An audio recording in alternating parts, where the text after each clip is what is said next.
Hello friend, स्वागत है आपका आपके चैनल आनंद सिविल प्रिपरेशन में। आज हम लोग ज्ञान बिंदु जीएस एकेडमी का 50 क्वेश्चन का टेस्ट हम लोग देखने वाले हैं, जो 7 बजे शाम में होता है। तो चलिए प्रारंभ करते हैं। ये आज का है सोशल साइंस, जिसमें कि पहला प्रश्न है कि निम्नलिखित युग्मों पर विचार कीजिए। एक आपका संविधान सभा समिति दिया गया है, इधर आपका अध्यक्ष दिया गया है। पहला है कि प्रारूप समिति का अध्यक्ष। प्रारूप समिति का अध्यक्ष जो है BN राव नहीं, BR अम्बेडकर है। वहीं मौलिक अधिकार सलाहकार समिति आपका राजेंद्र प्रसाद नहीं, आपका सरदार पटेल है। राज्य समिति आपका पंडित नेहरू है, इसमें आपका सरदार पटेल दिया गया है, ये भी गलत है। और चार नंबर स्टेटमेंट जो है कि संघ शक्ति समिति का भी पंडित नेहरू है। इसमें है कि उपरोक्त में से कौन से युग्म सही सुमेलित है, तो ये आपका इसमें कोई भी नहीं सही सुमेलित है। वहीं आपका अगला प्रश्न है कि निम्नलिखित में से कौन से भारतीय संविधान के लचीलेपन को स्पष्ट करता है। पहला है कि संविधान के अनेक प्रावधानों को संसद के साधारण या फिर विशेष बहुमत से संशोधित किया जा सकता है, ये आपका है। वहीं आपका दूसरा है कि संविधान में संशोधन करने की पहल की शक्ति सिर्फ संसद को है, न कि राज्य विधानमंडल को, ये भी आपका स्टेटमेंट सही है। थर्ड नंबर स्टेटमेंट है कि यदि कोई संशोधन संघीय ढांचे से संबंधित है तो उसे राज्य विधानमंडलों के पास भेजा जाता है, ये आपका कठोर का लक्षण है। तो इसमें आपका ये हो गया। इसमें पूछ रहा है कि अंशतः लचीलेपन का, तो ये आपका 1 और 2 हो जाएगा। अगला है आपका कि निम्नलिखित में से कौन से भारतीय संविधान की प्रस्तावना के तत्व हैं। पहला स्टेटमेंट है कि भारतीय संविधान के अधिकार का स्रोत, ये आपका है। वहीं भारतीय राज्य की प्रकृति, ये भी है। और तीसरा है कि संविधान के उद्देश्य, ये भी है। और संविधान लागू होने की तिथि, ये सब प्रस्तावना में है। तो इसमें पूछ रहा है कि निम्नलिखित नीचे दिए गए कूट का प्रयोग सही उत्तर का चयन करें, तो इसमें आपका 1, 2 और 3, 4 सभी हो जाएगा, ऑप्शन डी। अगला है आपका कि भारत के संविधान के अनुच्छेद 3 के अनुसार संसद विधि द्वारा, आपका स्टेटमेंट है कि किसी भी देश पर आक्रमण की घोषणा करेगा, ये आपका राष्ट्रपति करता है, न कि आपका अनुच्छेद 3 के तहत होता है। ये आपका 352 के तहत होता है, राष्ट्रपति करता है। वहीं आपका दूसरा स्टेटमेंट है कि किसी भी राज्य की सीमाओं में परिवर्तन कर सकेगी, ये आपका कर सकता है। वहीं किसी भी राज्य का क्षेत्रफल बढ़ा सकता है, ये भी कर सकता है। वहीं किसी भी राज्य के अंतर्गत स्वायत्त परिषद की स्थापना कर सकेगी, ये आपका 6ठी अनुसूची में है। ये पूछ रहा है कि अनुच्छेद 3 के तहत कौन सब कर सकता है, तो 2 और 3 करेगा, ये आपका ऑप्शन सी हो जाएगा। अगला प्रश्न है आपका प्रश्न 5 है कि स्वतंत्रता से जुड़े मामलों में राज्य किसी भी व्यक्ति को ऐसे कार्य करने से रोक सकता है जो किसी अन्य को नुकसान पहुंचाते हैं। वहीं कारण आर है कि चूंकि स्वतंत्रता जो है मानव समाज के केंद्र में है और गरिमापूर्ण मानव जीवन के लिए बेहद महत्वपूर्ण है, इसीलिए इस पर प्रतिबंध बहुत ही खास स्थिति में लगाया जा सकता है। ये आपका दोनों स्टेटमेंट सही है और व्याख्या भी सही है, ऑप्शन ए हो जाएगा। वहीं आपका अगला है, दिया गया है कि भारत के प्रधानमंत्री की नियुक्ति के समय 1 नंबर आपका ऑप्शन है कि जरूरी नहीं है कि वह संसद के दोनों सदनों के में से कोई एक का सदस्य आवश्यक रूप से हो, परंतु उसे 6 माह के अंदर आवश्यक रूप से दोनों सदनों में से एक सदन का सदस्य होना चाहिए। पहला स्टेटमेंट आपका सही हो गया। वहीं आपका अगला प्रश्न है कि निम्नलिखित में से कौन सी किसी राज्य के राज्यपाल को दी गई विवेकाधीन शक्तियां हैं। पहला है कि भारत के राष्ट्रपति को राष्ट्रपति शासन अधिरोपित करने के लिए रिपोर्ट भेजना, ये कर सकता है, ये आपका विवेकाधीन शक्ति है। दूसरा है कि मंत्रियों की नियुक्ति, आपका मंत्रियों की नियुक्ति जो है आपका राज्यपाल मुख्यमंत्री के सलाह एवं सहयोग से करता है, ये आपका विवेकाधीन शक्ति नहीं है। वहीं तीसरा है कि राज्य विधानमंडल द्वारा पारित कथित विधेयकों को भारत के राष्ट्रपति के विचार के लिए आरक्षित करना, ये भी कर सकता है। और 4 नंबर ऑप्शन है कि राज्य सरकार के कार्य संचालन के लिए नियम बनाना, ये जो है मंत्रिमंडल और मुख्यमंत्री के सलाह पर करते हैं, ये भी आपका नहीं होगा। इसमें है कि इसमें दिया गया है कि नीचे दिए गए कूट का प्रयोग कर सही उत्तर का चयन करें। 4 नंबर स्टेटमेंट नहीं होगा, जिसमें 4 नंबर है उसको पहले कट कर देते हैं, और 1 नंबर और आपका 3 नंबर, ये दोनों होगा, ऑप्शन बी नंबर होगा। वहीं आपका अगला प्रश्न है कि कोई विधेयक धन विधेयक समझा जाएगा यदि उसमें केवल निम्नलिखित विषयों से संबंधित उपबंध है। पहला है कि किसी राज्य का अधिरोपण कर जो होता है ये परिवर्तन या विनियमन ये कर सकता है, ये आपका धन विधेयक समझा जाएगा। वहीं सरकार द्वारा धन उधार लेने का विनियमन ये भी हो सकता है। भारत की संचित निधि या आकस्मिक निधि ये भी हो सकता है। और जितने भी जुर्माना के राशि होते हैं ये आपका धन विधेयक नहीं समझा जाएगा। ये आपका इसमें पूछ रहा है कि नीचे दिए गए कूट का प्रयोग कर सही उत्तर का चयन करें, तो इसमें आपका 1, 2 और 3 हो जाएगा और 4 नंबर स्टेटमेंट आपका नहीं होगा। अगला प्रश्न है आपका कि भारत के अविश्वास प्रस्ताव के विषय पर निम्नलिखित कथनों पर विचार कीजिए। पहला है कि भारत के संविधान में किसी अविश्वास प्रस्ताव का कोई उल्लेख नहीं है। यह आपका सही है। अविश्वास प्रस्ताव केवल लोकसभा में ही पुनर्स्थापित किया जा सकता है। ये दोनों स्टेटमेंट आपका सही है। अगला है आपका कि अंतर्राज्यीय परिषद के संदर्भ में निम्नलिखित कथनों पर विचार कीजिए। यह परिषद सांविधिक निकाय है जिसका गठन राज्य पुनर्गठन आयोग अधिनियम 1956 के तहत किया गया है। ये सांविधिक निकाय नहीं है, ये संवैधानिक निकाय है, क्योंकि इसका वर्णन जो है अनुच्छेद 263 के तहत किया गया है। और ये आपका दूसरा है कि इस परिषद का जो अध्यक्ष होता है या प्रधानमंत्री होता है, ये आपका सही है। अगला है आपका कि यह परिषद विधिक अथवा विधि इतर किसी भी विवाद का निष्पादन कर सकता है। इसका निर्णय अनिवार्य रूप से मान्य है। ये अनिवार्य रूप से मान्य नहीं है, इसको मान सकता है, ये कोई बाध्यकारी नहीं है। तो इसमें पूछ रहा है कि उपरोक्त में से कौन से कथन सही है, तो ऑप्शन बी केवल 2 सही है। अगला प्रश्न है आपका कि हिमालय पर्वत श्रृंखला के निम्नलिखित में से कौन से शिखर महान हिमालय ग्रेट हिमालय में स्थित है।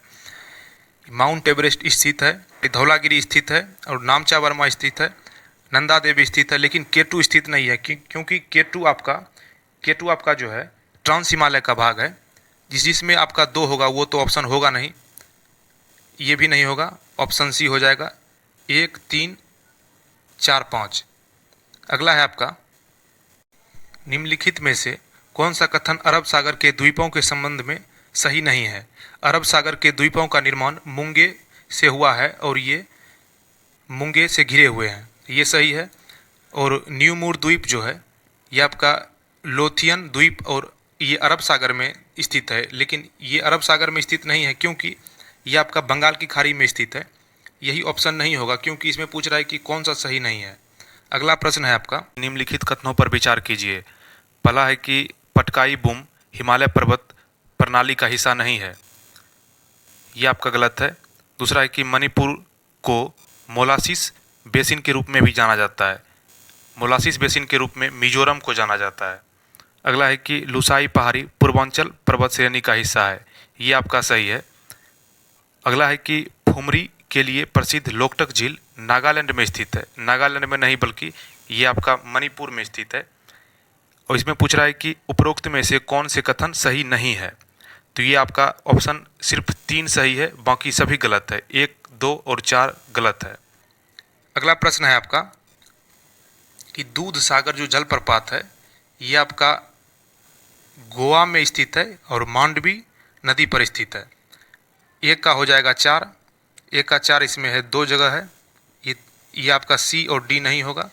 और डुडुमा जो है ये आपका डुडुमा आपका हो जाएगा दक्षिण भारत के सबसे ऊंचे जलप्रपात में से एक है। इसके पानी से आंध्र प्रदेश और ओडिशा की सीमा के बीच मुचकुंड नामक बड़ी जल विद्युत परियोजना चल रही है।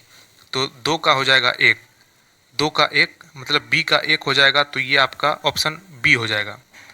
अगला है कि निम्नलिखित कथनों पर विचार कीजिए।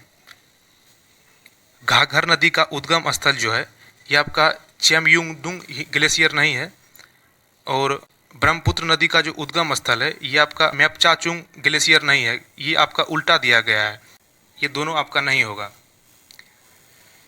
अगला प्रश्न है आपका, इसमें आपका ना तो 1 और ना ही 2 होगा, ऑप्शन डी हो जाएगा। शीत ऋतु में गोदावरी कृष्णा कावेरी नदियों के डेल्टाई प्रदेशों में आने वाले उष्णकटिबंधीय चक्रवात किस महासागर से उत्पन्न होती है, तो अंडमान सागर से उत्पन्न होती है। ऐसे तो ये बंगाल की खाड़ी में उत्पन्न होती है। वहीं आपका अगला है कि अगला है कि सूची 1 को सूची 2 के साथ सुमेलित कीजिए और सूचियों के नीचे दिए गए कूट का प्रयोग कर सही उत्तर का चयन कीजिए। उद्योग दिया गया है और अवस्थिति दिया गया है। साइकिल उद्योग आपका लुधियाना में है, पोत निर्माण आपका कोचीन में है। डी का आपका हो जाएगा 2, डी का दो जगह है। पोत निर्माण आपका कोचीन में है। सी का हो जाएगा 1, सी का 1, ऑप्शन नंबर ए हो जाएगा। अगला प्रश्न है आपका कि प्रायद्वीपीय भारत के चीनी उद्योग के बारे में निम्नलिखित कथनों पर सही नहीं है। आपका पहला है कि गन्ने का प्रति हेक्टेयर उच्च उत्पादन प्रायद्वीपीय भारत में, ये आपका सही है। उच्चतर सुक्रोज का अंश, ये भी आपका सही है। लंबी पोराई संदलन अवधि, ये आपका है। प्रायद्वीपीय में जो आंशिक मिले मुख्यतः पूर्वी तट के समीप स्थित है, नहीं, ये आपका पश्चिमी तट में स्थित है। ऑप्शन डी नहीं होगा। अगला प्रश्न है आपका, निम्नलिखित कथनों पर विचार कीजिए और सही सुमेलित कीजिए। आपका नगरों का जो वर्गीकरण है और उदाहरण है, यह आपका औद्योगिक नगर आपका भिलाई है और परिवहन नगर जो आपका विशाखापट्टनम है। खनन नगर आपका सिंगरौली है। गैरीसीन छावनी नगर आपका अम्बाला है। यह आपका 1 का हो जाएगा 2 और बी का हो जाएगा आपका 1, बी का 1, ये आपका हो जाएगा ऑप्शन नंबर ए। अगला प्रश्न है आप, निम्नलिखित कथनों पर विचार कीजिए। आपका पहला है कि भारत में कागज और पेपर बोर्ड उद्योग के लिए अधिकांश कच्चा माल बांस की कृषि और उसके बाद सवाई घास के द्वारा प्रदान किया जाता है। और बेलांगोला कारखाना कर्नाटक ऐसा कारखाना है जो बगास के रूप में कच्चे पदार्थ का प्रयोग करता है। और तीसरा है कि पश्चिम बंगाल में कागज उद्योग अन्य राज्यों की अपेक्षा अधिक केंद्रित है, जिसका मुख्य कारण यहाँ सवाई घास की उपलब्धता। पश्चिम बंगाल में आपका सवाई घास की उपलब्धता नहीं है। यह आपका पूछ रहा है कि उपरोक्त में से कौन से कथन सही नहीं है, तो केवल 3 सही नहीं है। अगला है आपका, अगला है कि निम्नलिखित कथनों को विचार कीजिए और सही उत्तर का चयन कीजिए। स्थल एक और समाधान विधि है। पूर्वी भारत में आपका संपूर्ण समाधान है। 1 का हो जाएगा 3, 1 का 3, ऑप्शन डी हो जाएगा। और बी का हो जाएगा 4, बी का 4 पश्चिमी भारत में आपका आंशिक समाधान है। वहीं आपका दक्षिण भारत में आपका पूर्व पश्चिम दिशा है। वहीं आपका महाराष्ट्र में जो है उत्तर दक्षिण दिशा है। अगला है कि हड़प्पा संस्कृति के संदर्भ में निम्नलिखित कथनों पर विचार कीजिए और सही उत्तर का चयन कीजिए। इस संस्कृति का उदय भारतीय उपमहादेश के पश्चिमोत्तर भाग में हुआ। यहीं से इसका विस्तार दक्षिण और पूर्व की ओर हुआ। दूसरा है कि हड़प्पा संस्कृति का नाम इसके हड़प्पा नामक नदी के किनारे स्थित होने के कारण पड़ा। हड़प्पा जो संस्कृति थी यह आपका सिंधु नदी के किनारे स्थित थी, यही आपका गलत हो जाएगा। और धौलावीरा जो और राखी गढ़ी में हड़प्पा संस्कृति के 3 अवस्थाएं प्राक हड़प्पा, हड़प्पा कालीन तथा उत्तर हड़प्पा मिलती है। इसमें पूछ रहा है कि नीचे दिए गए कूट का प्रयोग कर सही उत्तर का चयन कीजिए। 2 आपका गलत है, तो ऑप्शन 1 और 3 सही हो जाएगा, जो कि ऑप्शन बी में है। अगला है कि प्राचीन भारत में हुए कलभ विद्रोह के संदर्भ में निम्नलिखित कथनों पर विचार कीजिए और सही उत्तर का चयन कीजिए। कलभ विद्रोह एक आदिवासी समुदाय था जिसने 6ठी शताब्दी में चोल वंश और अन्य समकालीन राजवंशों को पराजित कर सत्ता प्राप्त की। यह विद्रोह तत्कालीन दक्षिण भारत की सामाजिक और राजनीतिक व्यवस्था के विरुद्ध लक्षित था। नीचे दिए गए कूट का प्रयोग कर सही उत्तर का चयन कीजिए। यह आपका 1 और 2 दोनों सही है, ऑप्शन नंबर सी। 24 नंबर प्रश्न है कि हिंदुस्तान के लिए मनोरम उदांत भावनाओं की एक कविता किसने लिखी थी, तो ये आपका अमीर खुसरो ने लिखा था। अगला प्रश्न है आपका, सूची 1 को सूची 2 के साथ सुमेलित कीजिए। मुगल शासक और संबंधित मकबरा, हुमायूं का मकबरा दिल्ली में है, शेर शाह का मकबरा सासाराम में है, जहांगीर का मकबरा आपका लाहौर में है, अकबर का मकबरा आपका सिकंदराबाद में है। अगला प्रश्न है आपका, निम्नलिखित कथनों पर विचार कीजिए। शिवाजी ने अपने स्वराज क्षेत्र दक्कन की शक्तियों की घुसपैठ को नियंत्रित किया। और दूसरा है कि उन्होंने 1664 में सूरत को लूटा। तीसरा है कि उन्होंने शाहिस्ता खान और मिर्जा राजा जय सिंह के आक्रमणों को सफलतापूर्वक सामना किया। इसने शाहिस्ता खान के आक्रमण को तो सफलतापूर्वक आपका सामना किया ही, लेकिन राजा जय सिंह के आक्रमण को सफलतापूर्वक ये सामना नहीं किया, इसलिए ये आपका स्टेटमेंट गलत हो जाएगा। शिवाजी के शक्तियों को कमज़ोर करने के उद्देश्य से मुगलों ने बीजापुर एवं गोलकुंडा का मुगल साम्राज्य में विलय किया, ये भी नहीं किया था। इसमें पूछ रहा है कि उपरोक्त में से कौन से कथन सही नहीं है। तो ये आपका 3 और 4 सही नहीं है। अगला प्रश्न है आपका, गदर पार्टी के संदर्भ में निम्नलिखित कथनों पर विचार कीजिए, कौन से सही है। तो इसका मुख्यालय वैंकूवर में नहीं बल्कि इसका मुख्यालय सैन फ्रांसिस्को में था। ये आपका 1 नंबर स्टेटमेंट गलत हो जाएगा, 1 नंबर गलत हो जाएगा इसमें। इसका कार्य अधिकारियों की हत्या की योजना बनाना था, ये सही हो जाएगा आपका। इनमें से सभी ब्रिटिश उपनिवेशों में से एक साथ विद्रोह करने की कोशिश की, ये आपका सही हो जाएगा। तो इसमें दिया गया है कि नीचे दिए गए कूट का प्रयोग कर सही उत्तर का चयन कीजिए। तो 2 और 3 इसमें सही हो जाएगा। अगला प्रश्न है आपका, इन्हें कालानुक्रम में व्यवस्थित कीजिए। बंगाल विभाजन 1905 में हुआ था और केंद्र सरकार की जो राजधानी थी ये आपका कलकत्ता से दिल्ली 1912 में बनाया गया था। कांग्रेस का विभाजन 1907 में हुआ था और मुस्लिम लीग की स्थापना आपका 1906 में हुआ था। इसमें सबसे पहले आपका बंगाल विभाजन हुआ था, उसके बाद आपका मुस्लिम लीग की स्थापना हुआ था, उसके बाद आपका ऑप्शन सी हो जाएगा, ऑप्शन सी इसमें सही है। अगला प्रश्न है आपका, निम्नलिखित में से भारत की स्वतंत्रता तथा विभाजन से संबंधित कौन से एक कथन सही नहीं है। ऑप्शन ए होगा कि फरवरी 1947 में ब्रिटिश प्रधानमंत्री एटली ने घोषणा की कि ब्रिटिश किसी भी परिस्थिति में भारतीयों को सत्ता हस्तांतरित नहीं करेगी। यही आपका ऑप्शन गलत हो जाएगा, ऑप्शन ए हो जाएगा। अगला प्रश्न है आपका कि निम्नलिखित में से कौन सी एक भारत में होम रूल लीग आंदोलन की विशेषता नहीं है। तो बहिष्कार तथा धरना, यही आपका होम रूल लीग आंदोलन की विशेषता नहीं है, क्योंकि यह एक स्वदेशी आंदोलन की विशेषता है।